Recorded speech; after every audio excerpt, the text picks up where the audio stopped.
दोस्तों भोजपुरी के trending star Khesari Lal Yadav के नागिन सॉन्ग के दीवानी हुई रश्मिका मंदाना और इस पे कही ऐसी बात जिसे सुनकर आप भी हो जाएंगे हैरान। तो दोस्तों क्या है खबर की पूरी जानकारी जानेंगे इसी वीडियो में।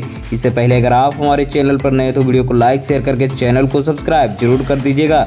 दोस्तों चलते हैं खबर की ओर। तो दोस्तों मैं आपको बता दूं कि भोजपुरी के ट्रेंडिंग स्टार खेसारी लाल यादव का ऐसे तो ब्लॉकबस्टर सॉन्ग आते ही रहते हैं, लेकिन 2023 का ये सॉन्ग काफ़ी ज़्यादा ब्लॉकबस्टर होने वाला है जिसका कि नाम है नागिन। जो कि दोस्तों इस सॉन्ग को देखा जाए तो टीजर से लेकर मोशन पोस्टर सभी बवाल मचा के रखे हुए हैं यूट्यूब पर, और आज इसका सॉन्ग भी रिलीज कर दिया गया है सारेगम हम भोजपुरी से। और इस सॉन्ग को देखने के बाद दोस्तों कुछ ऐसा लग रहा है कि ये कुछ बहुत बड़ा सॉन्ग होने। इसकी वीडियो क्वालिटी की बात की जाए तो दोस्तों काफ़ी ज़्यादा अच्छा दिया गया है, काफ़ी अच्छे अच्छे लोकेशन भी दिए गए हैं। इसमें लगता है कि आउट ऑफ इंडिया का लोकेशन भी दिखाया गया है इस वीडियो में, और इसका बजट भी काफ़ी ज़्यादा हाई भी है दोस्तों। इसी को देखते हुए रश्मिका मंदाना ने इस वीडियो के बारे में, इस गाने के बारे में कहा है कि ये खेसारी लाल का जो सॉन्ग है इसके मैं फ़ैन हो गई हूँ, और खेसारी लाल यादव जी मैं आपसे शादी करना चाहता हूँ। बाकी आप लोगों को क्या राय है, इस सॉन्ग को आप लोगों ने सुना या नहीं सुना, कमेंट में ज़रूर बताइएगा। और ऐसे ही खबर जानने के लिए हमारे चैनल के साथ जुड़े रहिए, और चैनल पर नए तो चैनल को